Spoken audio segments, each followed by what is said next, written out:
Hello from Shraddha from LoveBites. Today I have done a Minty Methi Matar Kofta. It is a very different recipe of the regular Matar Methi Malai. I have made some kebabs out of the matar and I have done a gravy with the methi and the cream. So you make the kebabs in the paniyaram pan and you can also serve them as starters separately, don't have to do the gravy, and then you dunk these into the methi gravy. It is super delicious. Enjoy it with some lachhedar paratha and you all will love it. I usually make this in the winter months because we get ample of methi from the farm. Methi is really good for health and matar is of course a favorite with everybody. It's a little time consuming recipe but so worth it in the end. All the ingredients to the recipes are given in the description box below. Have a look, to like, to subscribe and click on the bell icon for notifications. Until next time, do give this recipe a try. Bye bye. To make the gravy for a Minty Methi Matar Malai Kofta, I've got some fresh methi in a bowl. We're going to wash it well. Make sure you wash methi very well because a lot of sand and dirt comes out of methi. Discard this water and keep washing it. You've washed it properly. After the methi leaves have been washed well, we're going to take some salt and add that and just rub it in. We're going to leave it on the counter for 15 to 20 minutes. This helps to get rid of all the bitterness from your methi. Our methi was sitting with the salt for 15 to 20 minutes. Just give it a final rinse. We'll just strain it. Like this. Keep your methi ready for cooking. Heat a wok, add a wee bit of oil. Don't add too much oil. Once the oil gets hot, we're going to add the methi leaves which we had worked upon. Just saute it for 15 to 20 seconds. Let's work on the gravy. Heat a pan. To the pan, we're going to add a wee bit of oil. Once the oil gets hot, we're going to add some onions, finely chopped. We're going to saute it for a minute or so. Once the onions are done, we're going to add some ginger and garlic. Saute it for 30 seconds or so. 30 seconds are over. In goes in some tomatoes, roughly chopped. You have to add some green chilies. After the green chilies, some whole spices like peppercorns, cloves, bay leaf and some cashew. We're going to just cook it for a couple of minutes until our tomatoes turn a wee bit tender. Our tomatoes, onions, etc. is done. I'm keeping it aside to cool. Our cashew, tomato, onion, everything has cooled. I've added it to a mixer grinder. I'm removing the bay leaf. Now we're going to grind this whole thing to a very fine paste. Here, it's well ground. Now we'll add it to the methi leaves in the kadhai. Adding the paste, mix it well and just cook it for a minute or so. After cooking the paste with the methi for about a minute or so, we're going to add some garam masala and salt to taste. Mix it. Now we're going to add some milk. Keep your heat on high now while adding the milk and some cream. Just give it a mix and just mix it until you get a boil.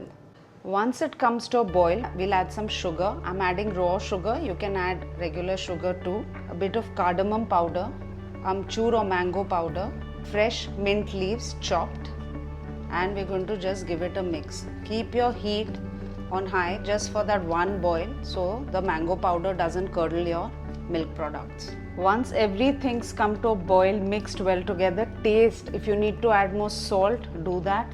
In the end, take some kasuri methi, rub it in your palms and just add. We'll just simmer it for a couple of minutes after the kasuri methi and then we're pretty much done. Let's boil some potatoes which we need for our kebabs or koftas, and we're going to close the cooker and give it a few whistles until our potatoes get thoroughly cooked. Let's put some peas in a pressure cooker, add some water, and we're going to just give it a few whistles until our peas get thoroughly cooked. Our peas have boiled. I'm draining the water and we're going to just put the peas on a cloth and just let it dry a bit. You can just pat dry it. We don't want too much water on the peas. So just let it dry for 5-7 minutes and we'll use it in the recipe.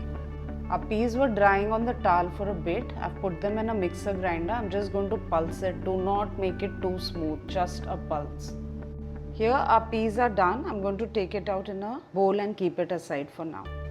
Our potatoes were boiled. I've peeled it. I've got a grater. We'll just grate the potatoes.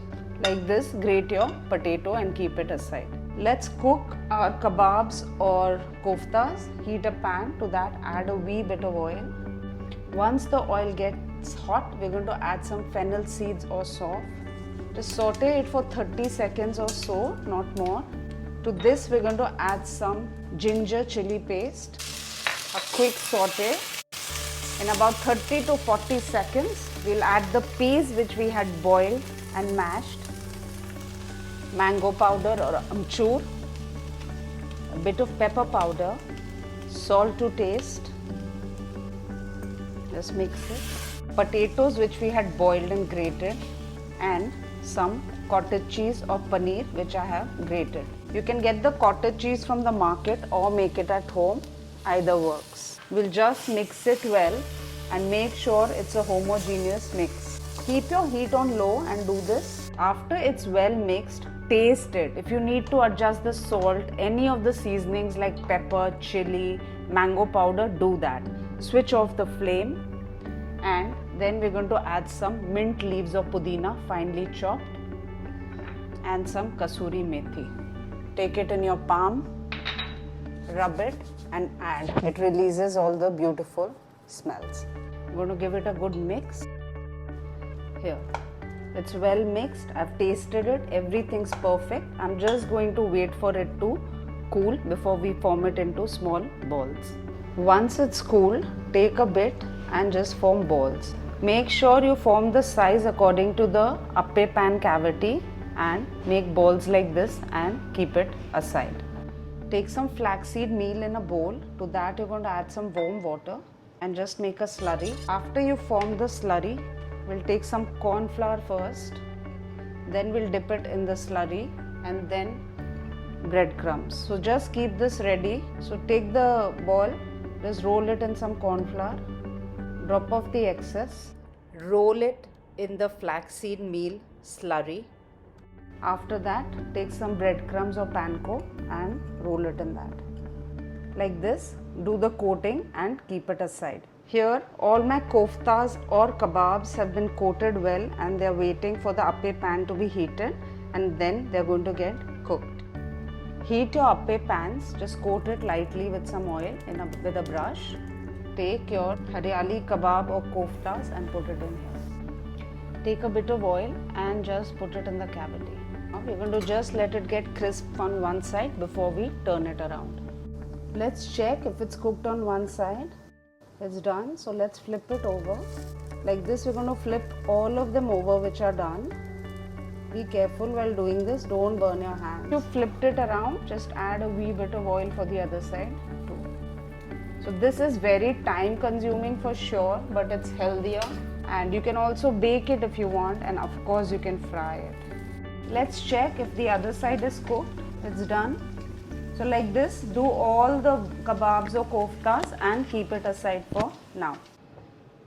Before serving, check if your consistency is right. Check for your seasoning. If not, please adjust by adding more milk or cream, whatever is suitable for you. And then just dunk your koftas in and serve. This is a very nice appetizer too without the gravy. So you can also make this as a starter. Veg haryali kebabs, they come out fantastic. So give it a try guys, and you all will love it. Thank you.